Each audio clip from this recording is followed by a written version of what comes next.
Okay, yesterday we learned the Torah reading for the first day of Rosh Hashanah. And now we're going to learn the Torah reading for the second day of Rosh Hashanah. What was the Torah reading for the first day of Rosh Hashanah? It was from the birth of Yitzchak. Everything is Parshas Vayera. The second half of Parshas Vayera. First, on Rosh Hashanah, we learn the first day of Rosh Hashanah. We read about the birth of Yitzchak. Hashem pakad et Sarah. Oh. And now we're going to learn today about when Yitzchak is 37 years old, his father takes him to sacrifice him. Not exactly don't try it at home. It's not a family, something that brings the family together. Took his son to sacrifice him. And he did it with happiness. It says in the Tanya, he did it with Srizu Samar al Simcha. He did it with great happiness. And this is the basis of all Judaism.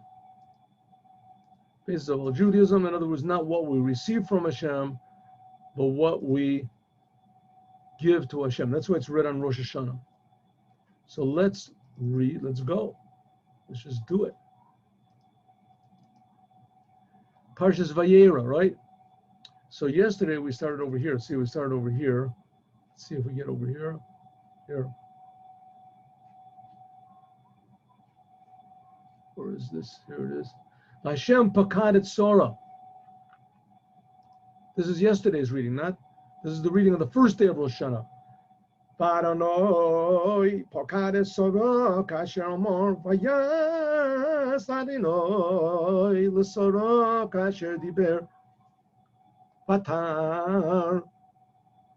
For some reason, they didn't put Rashi. They said they were going to put Rashi. That's what they.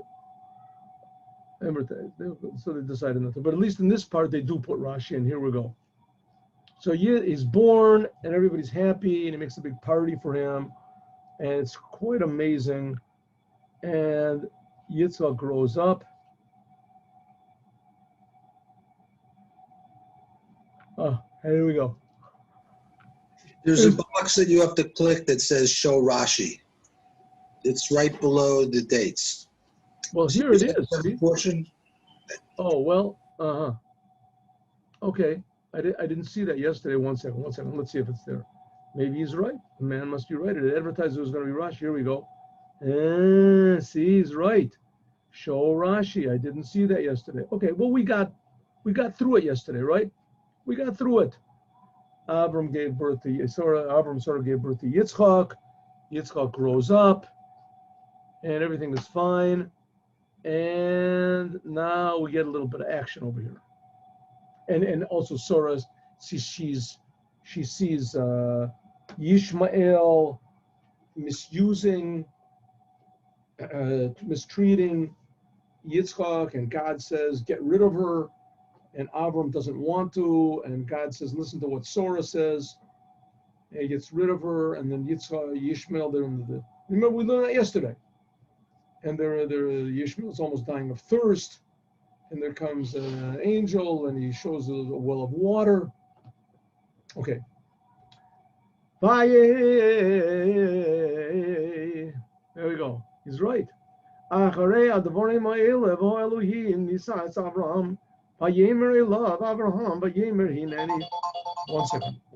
second.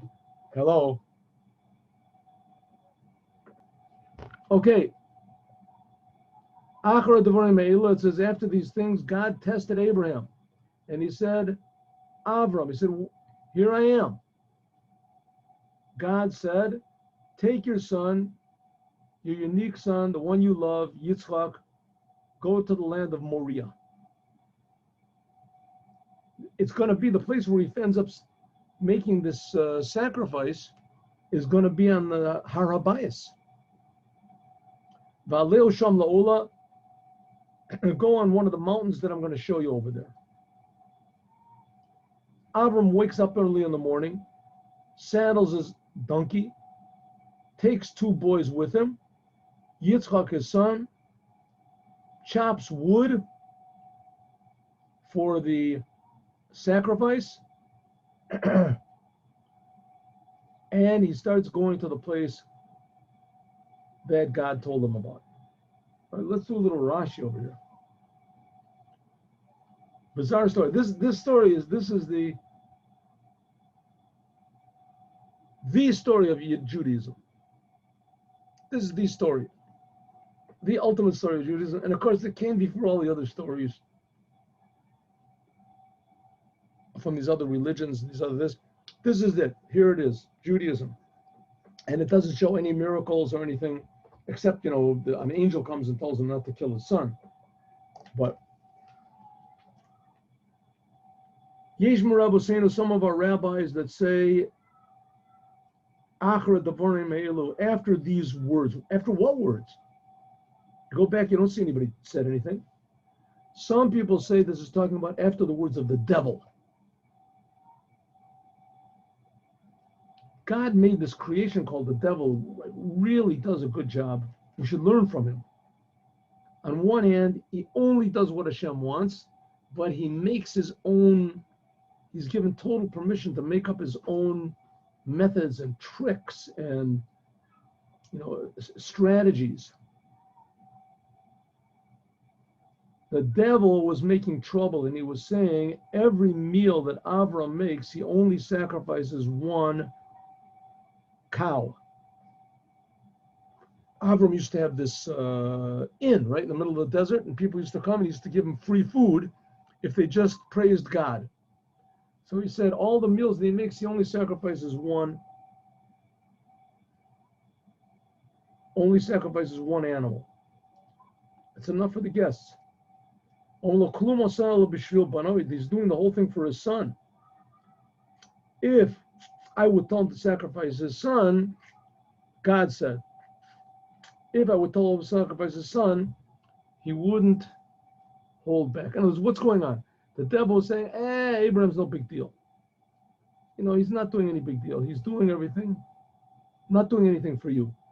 And not only that, if he is, he's not making such a big sacrifice. God said, even if I would tell him to take his own son, he would do it. First answer, that's after which words? After God's answer to the devil. Yesh Omrim, some people say, that's pretty weird, because God creates the devil. But nevertheless, he gives the devil free hand. You can do what you want. Yesh Omrim, Achar Devarim Shel Yishmael. After what Yishmael said. Yishmael is his older brother, right? 13 years older. Shahaya Mispa'er al Yitzchak. He would brag and say, Yitzchak, what's the big deal with you? I was circumcised when I was 13 years old. I was old enough to protest and I didn't. You were 8 days old, no big deal. You don't even know what was happening. Said Yitzchak said, with one small part of my body, Ata mir ani. What's this word, mirani? I don't know. Anyway, only one small part of my body, you're trying to compare yourself to me. If God would say, sacrifice yourself totally, I wouldn't. I see. That's right. You're showing me only one small part of your body that you made a sacrifice to God, right? You made a circumcision and you didn't protest. That's very nice, but that's only one small part of your body. If God would tell me sacrifice all of your 613 limbs and arteries, I wouldn't hold back. And that's what Abraham said. Hineni, behold, kachi aniyan Chassidim. That's what the Chassidim say.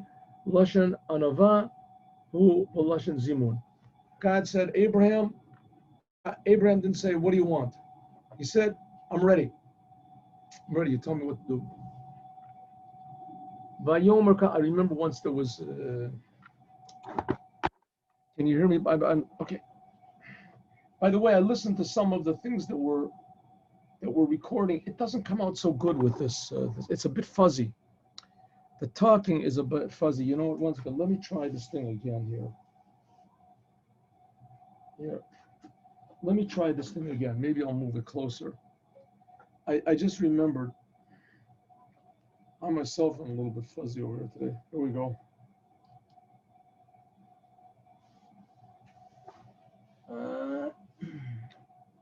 Let's see if I can get this in here. Excuse me 1 minute. One moment.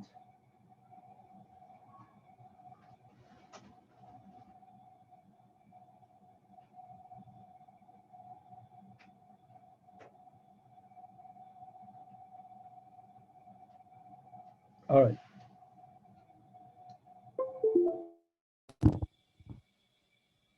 Can you hear me now? Huh? Yerachmiel? Yeah, you sound very nice. So maybe that's what I'll do.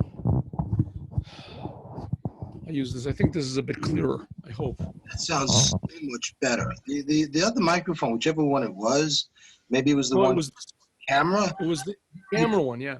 There was sounded like a whirring sound. Like it was terrible. Okay. This is the camera one is the default. I'm going to try to make the other one work also. Okay.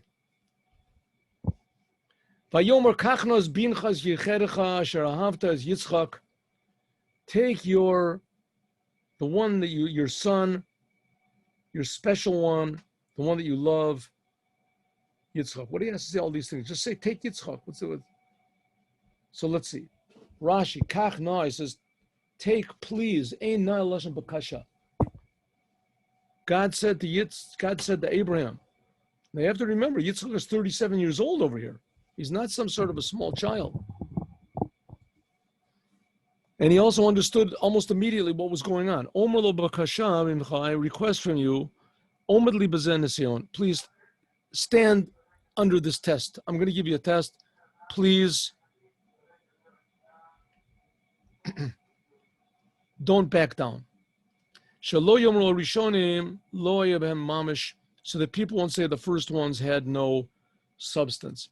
The Rebbe explains in a very beautiful sikha that this test, it says that Abraham went through 10 tests.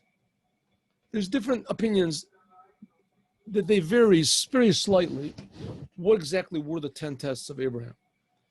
But they were, that he was thrown into a fiery furnace. Some of them weren't even written in the Torah. This is in Midrash. And that he had to leave his place, his land, Lech Lecha, and that it said, okay. But this test over here was different from all the others. Why? Because all the other tests, you could say that Abraham had some sort of ulterior motive. It was he knew he was going to make some sort of a profit from it. God told him to leave. He's going to be a big hero. He'll go to heaven. He'll know he's going to go to heaven. He's going to have some sort of, it'll increase his followers. It'll leave his heritage of his great bravery. Whatever, it'll leave a lesson to his children to carry on this test, he's going to lose everything. First of all, he's going to kill his son, Yitzchak. So that's the reason that he was alive. No one's left to carry out the message. Yitzchak. Not only that, all of the people that were following Abraham would all say he's nuts. That's what he wants us to do. That's what that's the goal here, that we're going after that we're going to kill our children. So he's going to lose all of the followers that he has. And he's going to lose his going to heaven. I mean, you can't kill people. God, there's 7 witnesses and 7 Noahide commandments. You can't kill people. So, and if we want to say, well, maybe, Abraham knew he was going to go to heaven. And he was going to send Yitzchak to heaven. Oh, that's just cruel. And that's just the most selfish thing in the world. He's going to kill his son in order to go to heaven. What type of a thing is that? So the main thing of this test here is that it made no sense at all from any angle. There's no angle whatsoever that you say maybe Abraham knew he was going to get something out of this. He had everything to lose and nothing to gain. And then the Tanya, it's in Yeros HaKodesh, Perek 21, Chaf Aleph, it says that the main thing of this test was not that Abraham did it. It was how he did it. It says, Vayash came baboker. He woke up early. He did it with happiness. Where is it? Vayash came Avram baboker. He woke up early in the morning. He was so happy to be able to do the will of Hashem. That was the only thing he had to gain out of this, is he was doing the will of Hashem. But he personally was going to lose everything. It was going to be the end of Judaism. So he said to himself, listen, God will make another Abraham. You know, God knows what he's doing.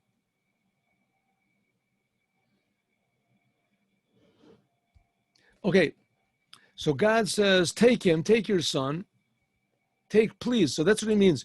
Please, Abraham. God said, stand in this test, because if you don't, everyone will say, see, the other ones he was only doing for selfish reasons, and he wasn't really doing it for the sake of God. He realized it was just a big test, but he had something to gain from it. Or it was according to his nature. You know, there's people who are fighters. They go to commandos.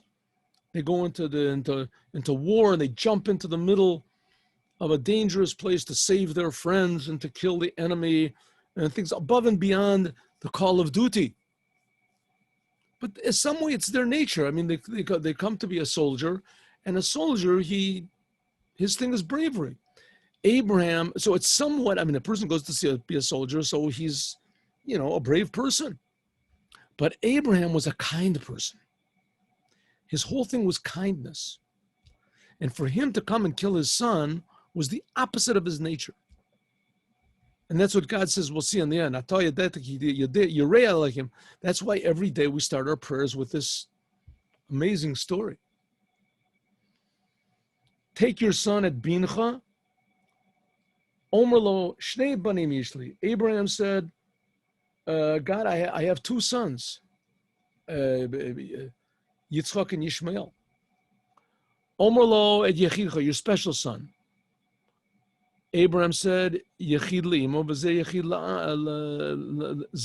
le'imo, v'zeh Yechid le'imo. So that both of them are special to their mothers. This one has one mother, is also my wife, Hagar. And he's special to his mother, Hagar.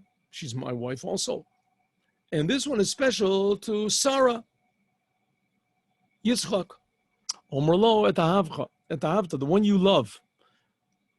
Abraham said back to Hashem, listen, Hashem, you got to be more specific, because I love both of them. Omer lo et Yitzchak. Finally, he said, take Yitzchak. He wanted to break it to Avram little by little. Lama here. Lama lo gilo nitchila. Why didn't he reveal to Abraham right in the beginning? Why didn't he just say, take Yitzchak and sacrifice it? Shalo la arvo pitom. Because he didn't want to drive Abraham crazy. Because maybe Avram would go crazy. Take Yitzchak, okay, and kill him. Oy.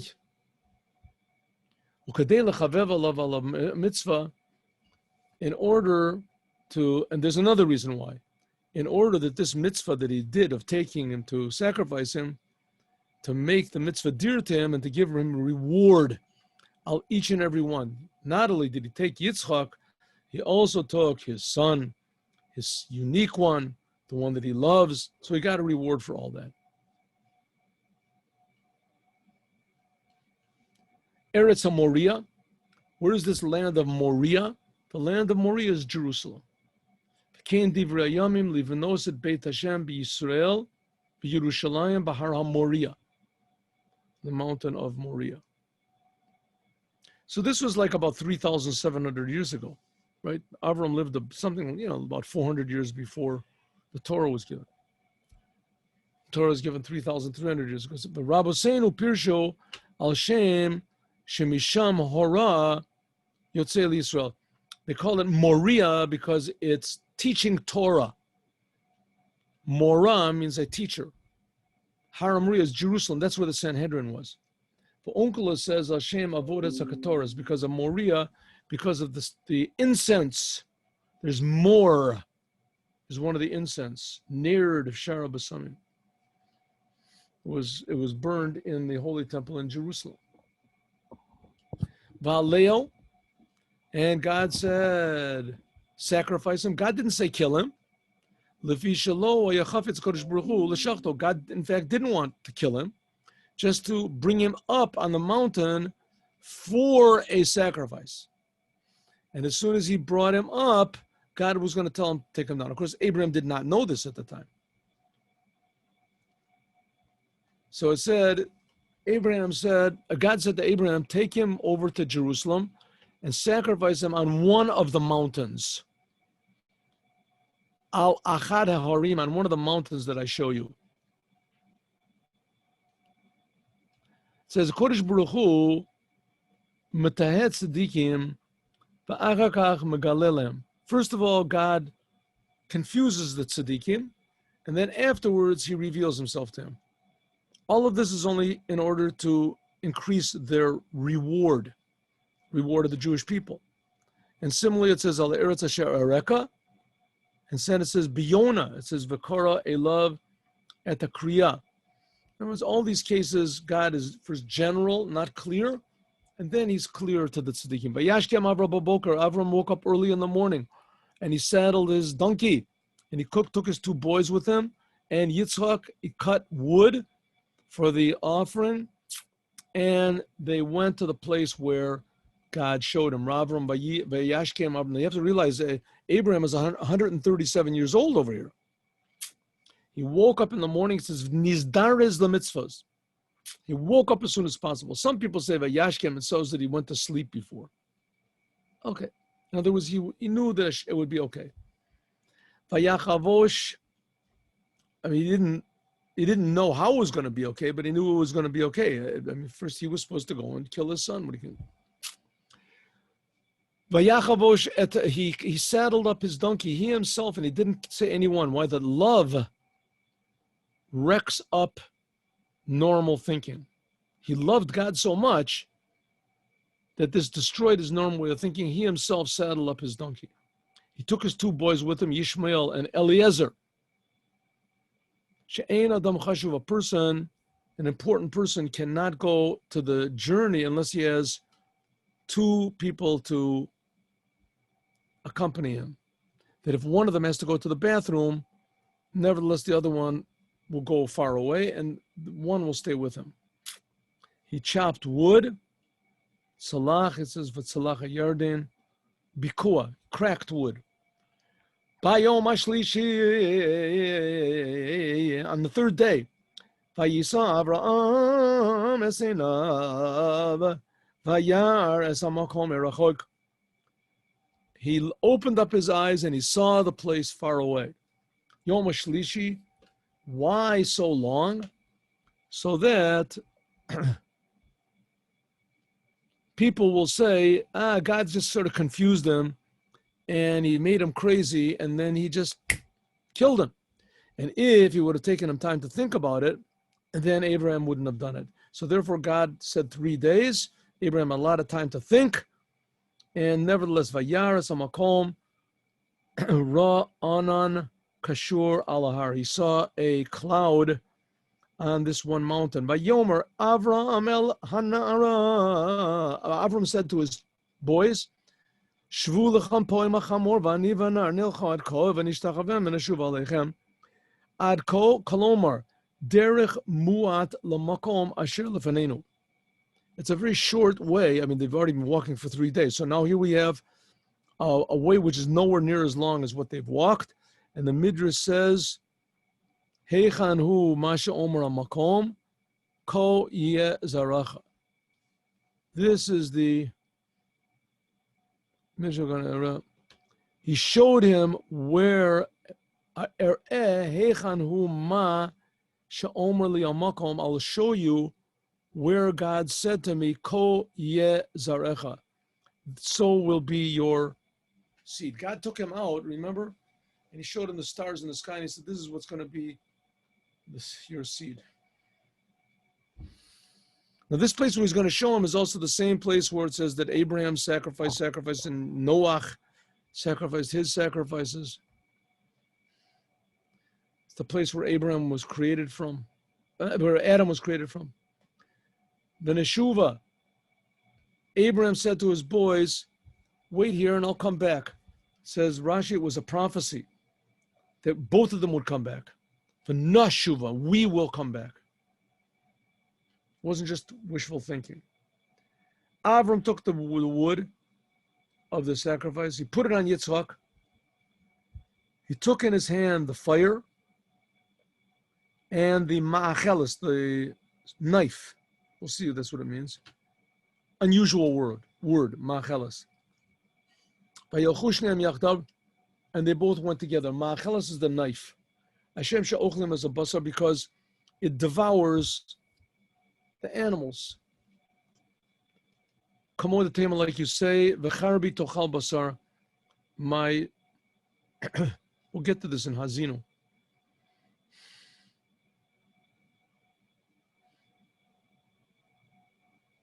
Right? Excuse me one second. Let me just have a look over here. Whoa, I'm starting to get a little bit tired over here.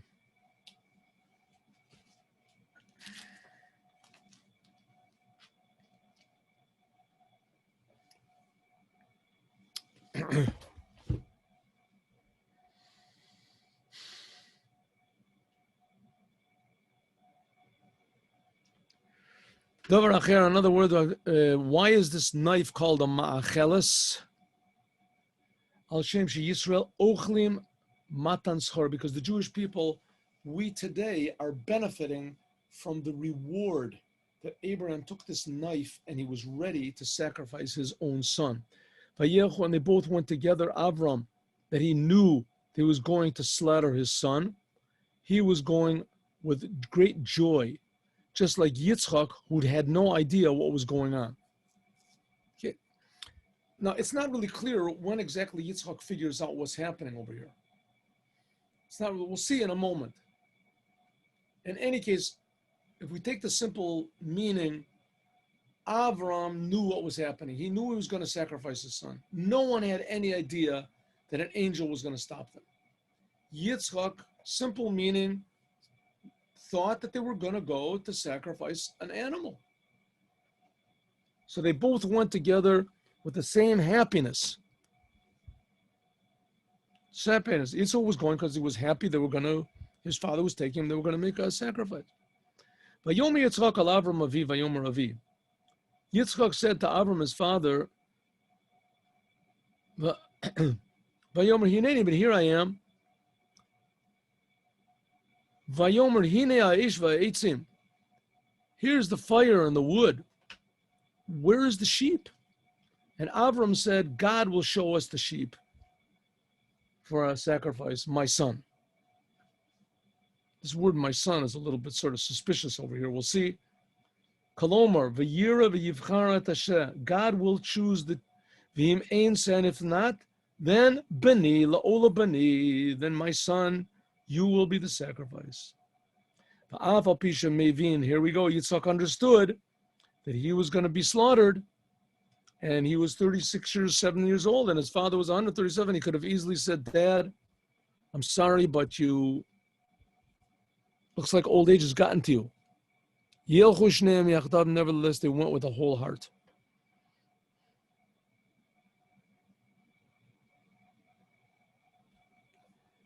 I have my explanation of this. I mean, this is my own invention. Really, why did Yitzchak go? So my invention is, it says in the Tanya, like I told you, that Avram was happy. My thought is that Yitzchak looked at his father, he saw how happy he was. Now, Yitzchak could have said, 1 minute over here. What's going on? I mean, the whole life of Abraham, all he was praying for was that he would have me as a son. He's been putting all of his energy into me. He's been teaching me all the secrets of Judaism and how to serve Hashem totally selfishly. And he's getting old. Father's getting old. He's 137 years old. He's not going to live that much longer, you know. and certainly he's not going to have any more children. And now he's taking me and killing me? Yitzchak should have said, listen, maybe my father is hearing things. Maybe he's gone out of his mind. 137 years old is no, you're not in your prime anymore. But my explanation is like this. Yitzchak saw the happiness of his father, and he knew that happiness like that cannot come from anything selfish. What's this? What's going on over here? It cannot come from any selfish thing. It can only come from Kedusha. And so therefore, he went along happily also. That's my explanation.